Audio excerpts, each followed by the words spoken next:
In this episode, I'm joined by an absolute superstar special guest, and in it we discuss how to live a life that is led by heart and enabled by intellect. Melissa also gives a 3-step process to overcoming your inner critic, and we also have a very amazing discussion that I was pretty happy with around what are our favourite books. This is a very heartfelt episode, guys. We talk about mindset, how to grow into the best version of yourself. On the other side of the introduction, I'll introduce the amazing guest next.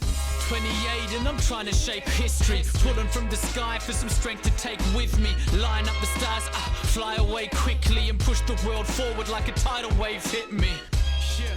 I ride the wave swiftly, I fear no man, check my titles mate quickly. Came from the sky with the light of day in me and grew my own wings. So you turn around so that you're looking at the camera, don't be rude. It's a better angle. Now, for those of you who are wondering, well, most of you probably know this amazing woman. For those of you who don't, this is Melissa Ambrosini. She is the best-selling author of Mastering Your Mean Girl. You would have seen, if you're anything like me, you would have seen this book anywhere. She's a speaker, entrepreneur, self-help teacher.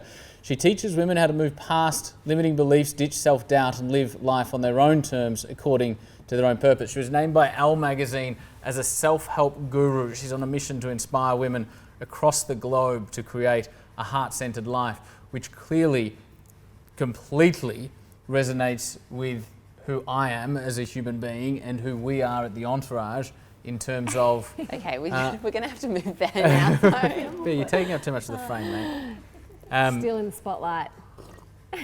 Which really resonates with who we are at our core at the Entourage. So Melissa, thank you so much for joining us. Pleasure. So excited. We've been trying to do this for a long time, haven't we? I know. And do you know why it hasn't worked? It's because you usually do these on a Tuesday, and I run something every second Tuesday called the Goddess Group. Gotcha. So, and that's where I bring like-minded women together, and we do a beautiful meditation, and we talk about different topics like, you know, authenticity and self-love and all those sorts of things. So that's why it's never aligned. We should have done Ask Jack at a... Goddess Group. Oh, yeah. Next time. You would have been like the only man. Am I invited? Like, well... Can you make an exception? Yes, for you, yes. I'll bring Bear. Done. You're in. You're in. That's what always happens. People like me to a degree, but the minute I put Bear on the table, I get accepted wherever I want to go. Now, guys, we as always on the pre-record over here, we're also live over on Facebook, so we'll be taking questions live from the floor, which makes it even more interesting for everybody. Today, we're talking about 4 core things. Number 1, moving past limiting beliefs, overcoming adversity, finding your purpose and your why, and of course, how entrepreneurship can underpin that and often enable people to live a life on purpose. Facebook, I'm looking over to you guys to ask questions. Start them rolling in now. Okay, cool. We might just move the book a tiny bit over because it's kind of cutting Melissa off a little bit. Okay. Is it cutting off Jack? Yeah, that looks good. Yeah. We good? We should have got our We're marks looking before. good? This is, I always do this. Cool. Okay, cool. Alrighty, Rosie, how are you? I am great. Just going through the questions now. We've been filming a lot lately, Rosie. This is good. I know, we're filming all the time. And you film a lot as well. I love your videos. Yes. Yeah, I do lots of video content. So this Love is it. always, have you seen an Ask Jack before? No, I've never Okay. seen an Ask It's Jack. very informal. But that, I love that. Swearing's allowed. Done. Animals also Bear allowed. comes and goes as he pleases. Yeah, right? yeah, also allowed. Okay. Bear, anyone. Exactly. Anyone's Yeah, two-legged, four-legged, anyone All can come and go. welcome. Exactly. Yes. All are welcome on AskJackD. Rosie, what's our first question for this cool. evening? First question comes from Chad. She says, not he, sorry, Chad. What is going on with this episode? It's like we're all drunk. Sorry, Chad. And we're not, but perhaps we should be. Chad says, once you've identified your target audience, how do you recommend getting your brand in front of them? I would love to hear your views on this. I feel like I would go where they are. Like if you know your target audience is yoga mums, for example, I don't know, that just was the first thing that came to my head. I'm with you. I would go where yoga mums hang out and promote my work in those circles. That's something that I would do. So go where they already exist. 100%. That's what I do. Don't try and change their behaviour and make them go somewhere else, find where they are. Exactly. What was the question, Rosie? Sorry, how do you get your brand in front of the right people? From Yeah, Chad. good. Okay. How else do you, because you're like everywhere. Like, so what are some of the strategies that you've deployed in order to, like, how did you get your book published? You do some media as well? I think social media has been an amazing tool. Yeah.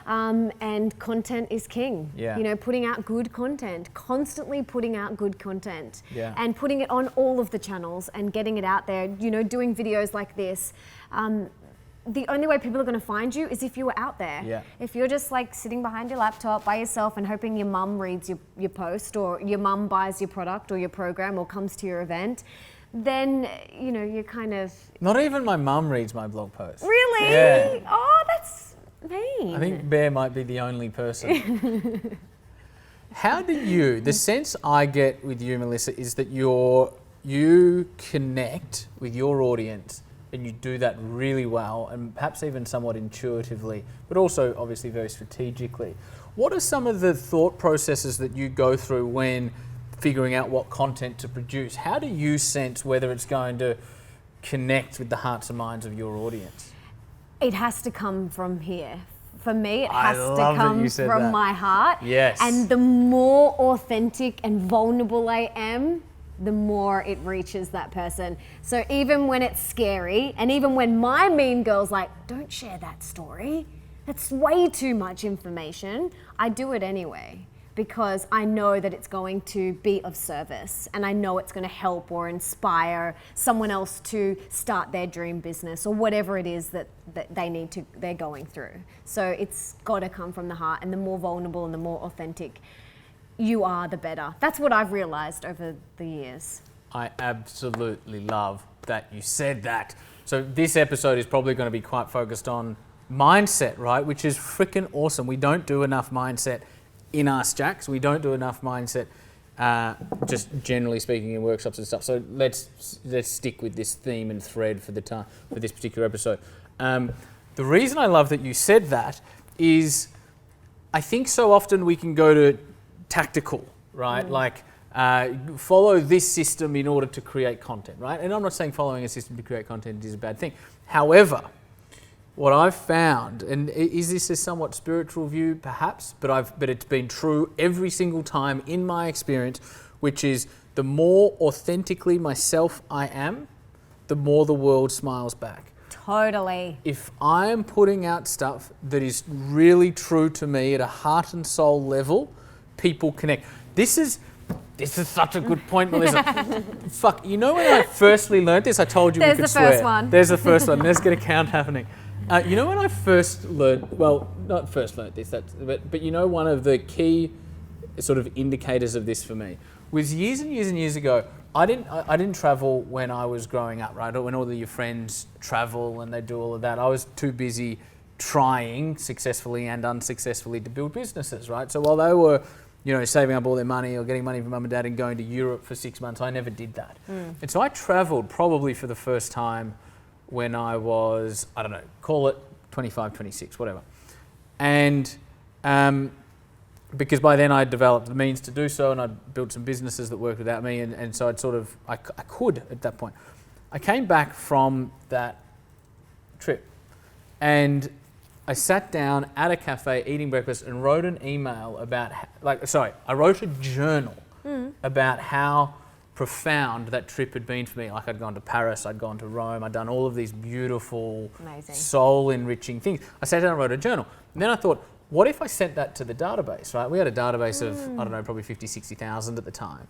What if we sent it to the database? And so we did. And up until that point, Entourage was all business focused. It was like 7 steps to marketing more efficiently and, you know, all of the tactical stuff. This was the first email I'd ever sent that it was a journal from the heart, right?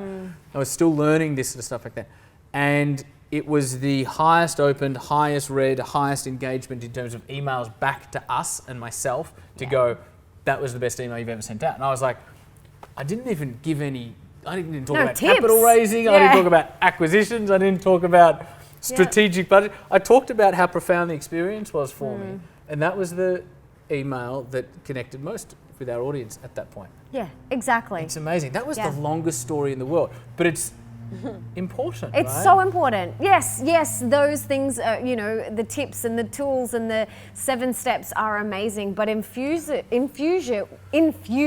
Yes. with a bit of heart and soul, A lot of and heart. you know, then you're going to reach people, and Yes. they're able to relate to you more. Yes.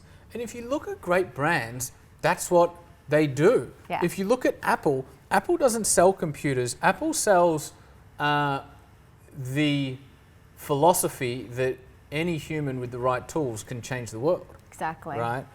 Steve Jobs said marketing is values, right? So if you connect with people's values, and it's not necessarily about going, what are their values, how do I connect with them? You go, who am I? How do I give an accurate representation of that? And you will attract people that share those values. Absolutely. I love that you started this conversation there. Yay! Yes, good. Yes, now, yes. everybody over on Facebook, what I want you to do, as always, is share this episode. You no doubt have Yes. people in your network that could benefit not only from this conversation that we're doing this week, but the next conversation that we'll do next week, and et cetera, et cetera. So hit share on your button below this video now, please, and share with us. Once you've shared, hit in the comments below, shared, just write it, and Rosie will give you a shout out and a big thank you for doing that. I'm waiting, guys. Rosie, Okay, next cool. question. So next question comes from Nicholas Swanky. She asks, do either of you have rituals or mantras that you use when fear or self-doubt hits to help you get through those moments? Good question. Yes, I have many rituals and many mantras that work for me, which is why I wrote a whole book around this. This is about beating fear. And when I say mean girl, I'm talking about the inner mean girl, and you know, for you, the inner bad boy. And we all have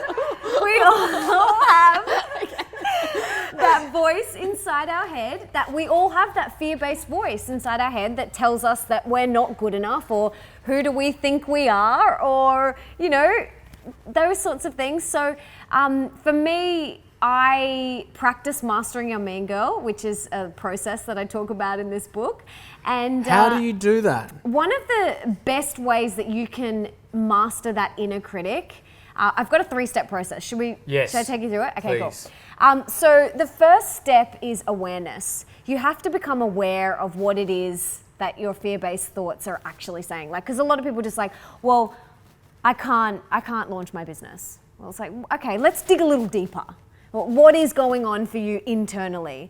And if you dig down, it's usually that limiting voice that's saying, you didn't go to university. You're not smart enough to start your own business. Or, you know, that's not going to happen for someone like you. So whatever it is, we all have those voices, and they say different things.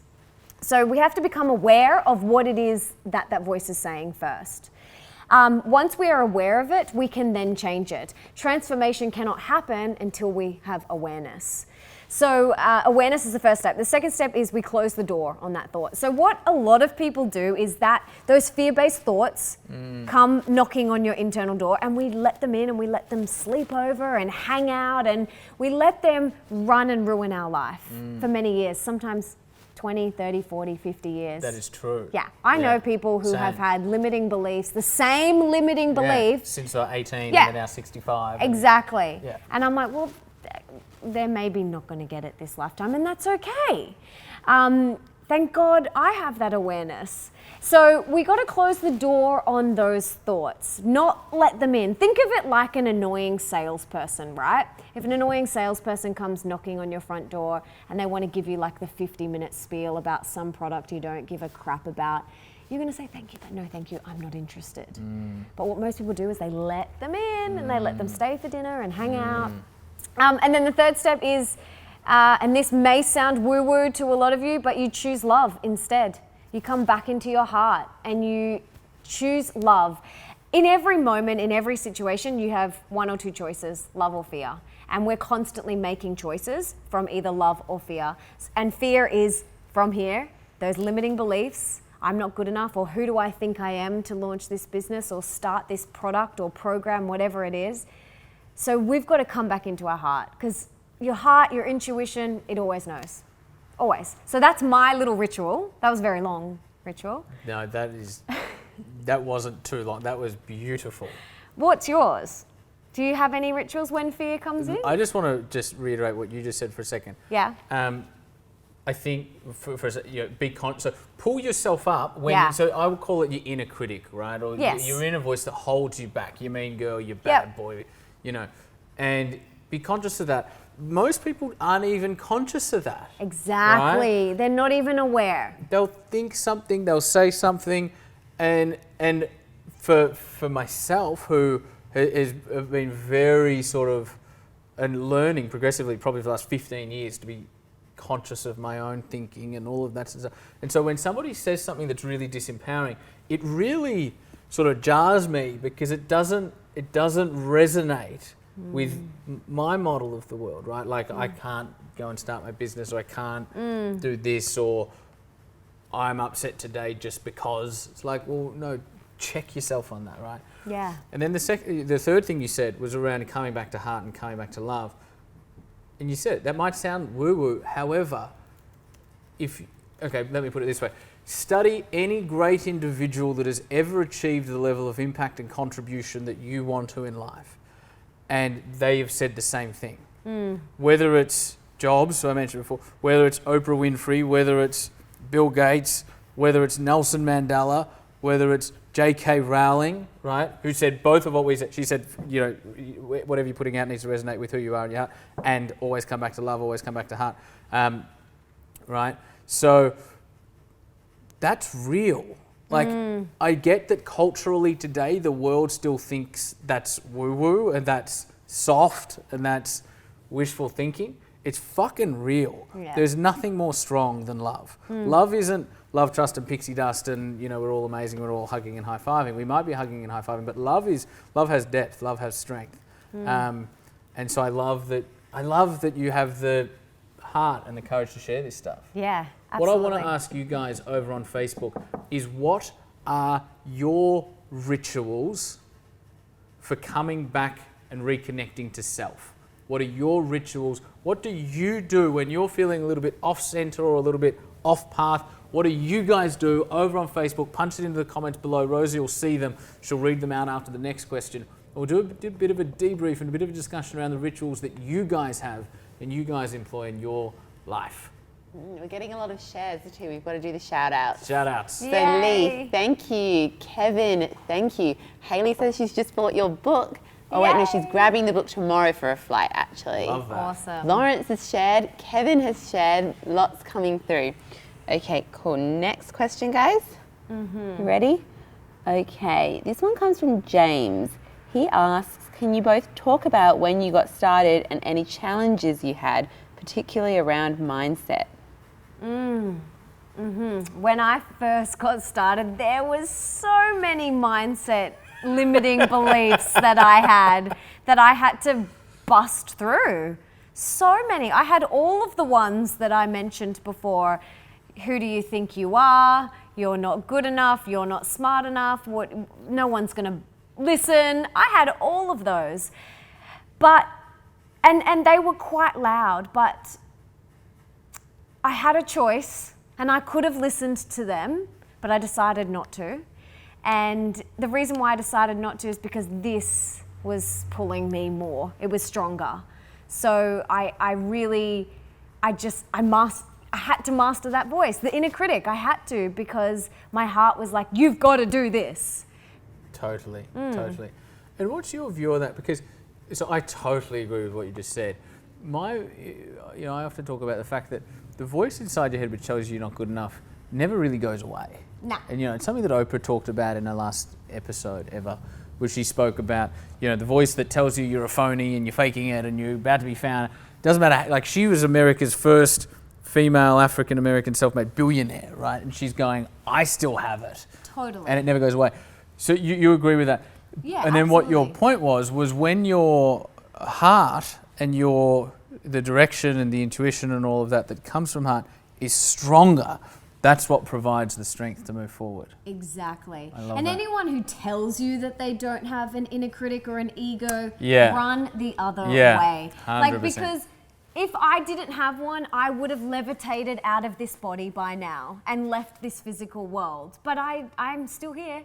I still have lessons. I still have, things to learn. So I'm not proclaiming to be enlightened. I am just saying that I've learned tools to help me master my inner critic that have really helped me and inspired me, which is why I wrote a book about it.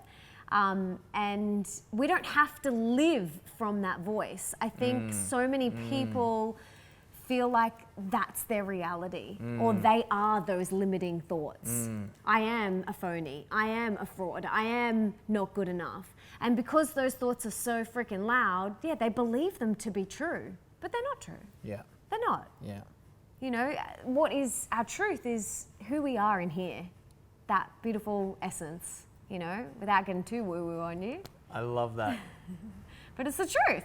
Rosie's our barometer. Whenever she's smiling and nodding, we know we're doing really Okay. well. Right. You're doing really well. Yeah. Yeah, this is really good. This is a good episode. We're getting This a is a lot good of episode. comments. Good. What are they saying, Rosie? Okay, Feed 'em cool. back. Let's say, so they're talking about their rituals for moving past fear and reconnecting. So Nicola is saying, my rituals include having alone time, yoga, spending quality time with my woofs, but more practically, sometimes I try and switch my thinking to look back on what I've achieved. Nice. Good ones. Julianne says, in fear related to business, I listen to you, Jack. You bring me back to my beliefs and you inspire me to keep moving towards my goals, forgetting my fears. Love that. Oh, I love What's that her one. name? That is Julianne. Julianne. Thank you, Julianne. Natalie says, when I'm feeling off centre or find myself whinging or complaining, I find things in my life I can be grateful for. Good one. Love that. Really Cherry good says one. gardening. That's a good one too. Gardening's good. And Jasmine says she wants a shout out. So here you go, Jasmine. What's her surname? Jasmine. Hey, Jasmine. Okay, Cool. ready for the Rosie, next next question. Cool. Okay, this one comes from Katie. She asks, you're both successful writers, so what book has changed your life and why? I think we have the same book. Really? Yeah. What are you going to say? Well, I have two. Yep. One of them's Conversations with Ah, God. Melissa Ambrosini. I quote it in here so many times. You're so welcome any fucking time. Literally. Let me find one of the Neil Donald Walsh quotes in here. First ever guest that's ever said that. First ever Here we go. Here. What you resist persists. What you look at disappears. Neil Donald Walsh, Conversations with God. I'm obsessed.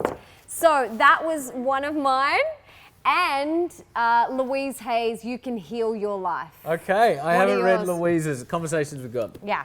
And, well, if you had two, I can have two. Yeah. My second is it's similar to Conversations with God, but it goes into science and biology and what creates culture. It's like a more scientific. Yeah. It's a guy who's a cardiologist or whatever, so he knows the heart. He's a neurologist, so he understands the brain, he understands human development, he understands everything. So he talks about very similar principles, but in a scientific sense. It's called, oh God, The Biology of Transcendence. I thought you were going to say The Biology of Belief, which is another good one. Is it? Yeah. I think I've seen that Yeah. before. Yeah. Same sort of thing. It's a doctor. who- Amazing. Yeah. who's- Yeah. And this guy, what's his name? Oh, he's such a legend. So he wrote the book when he was probably 82. He's since very recently Wow. passed away. Joseph Chilton Pierce is his name. He passed away literally like a month ago, Oh right? my gosh. He's in the early to mid 90s, but he wrote that particular book when he was about 82. And he's written a whole series of books. But in terms of understanding psychology, human development, how to raise children, how culture affects us, how to be more Oh of my yourself, gosh. how to live from heart, Oh. how to, it's just Can't wait. amazing. Yeah. I'm going to read Can you that. let me know how you find it? Yeah, for sure. I'm so glad you said Conversations with God. Yeah, it's like, You just made Yeah. like my 2016. yes. I want to know what the audience think. Yeah, fully. So What is your favourite book? Facebook, in the comments below. Tell us, what is your favourite book and why? Why did it move you? In the comments below. Rosie, next question. Next question. Okay, cool. This one comes from Christopher. He says, hi guys. Jack, you probably get asked this a million times. How do I convince myself / snap out of the 9-to-5 mentality to pursue the entrepreneurial path? I know that I'm suited for working or creating something for myself, but unsure of what the first step is. P.S. Just finished your book. What was the book? What book did you read? I don't know if you read Unwritten. What's his or name? His name is Christopher. Christopher, what book did you read? In the comments below.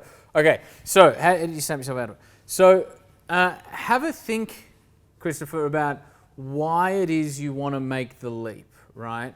And so I suppose I do come at this. See, here's the thing. intellect is important, right? So I draw the delineation between what's going on in your head is intellect, what's going on in your heart and your soul and your body, call it intelligence, right?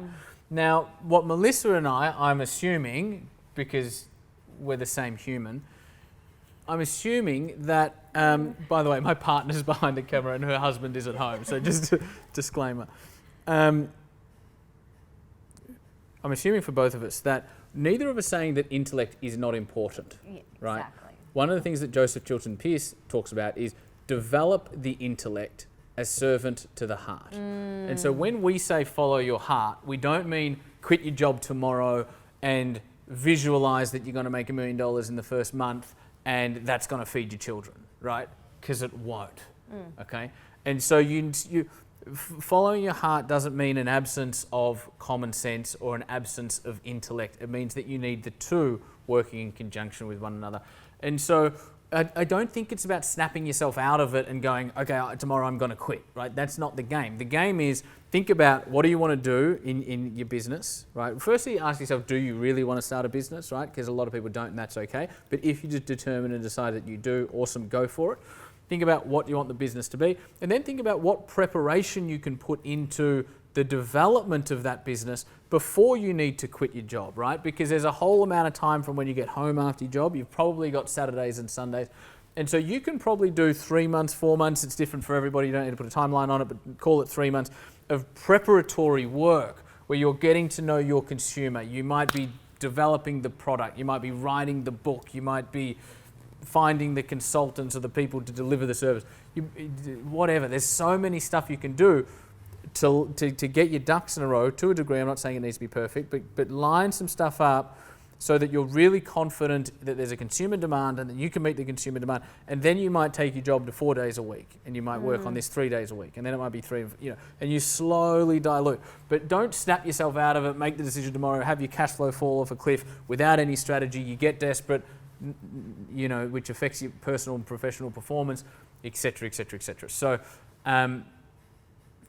I would do it intelligently and do it with intellect. Yeah, totally agree. Yeah. It's not just about, renouncing the world and going and sitting in a cave and going, visualize a red car. You've got to put in the work. You've got to show up as well. 100%. Yeah. Intelligence and intellect. Let the intelligence lead, let the intellect operationalize. Like, that's the word do you guys know what I mean when I say that? So your heart leads, and then with your mind you work out how to implement where the heart is leading.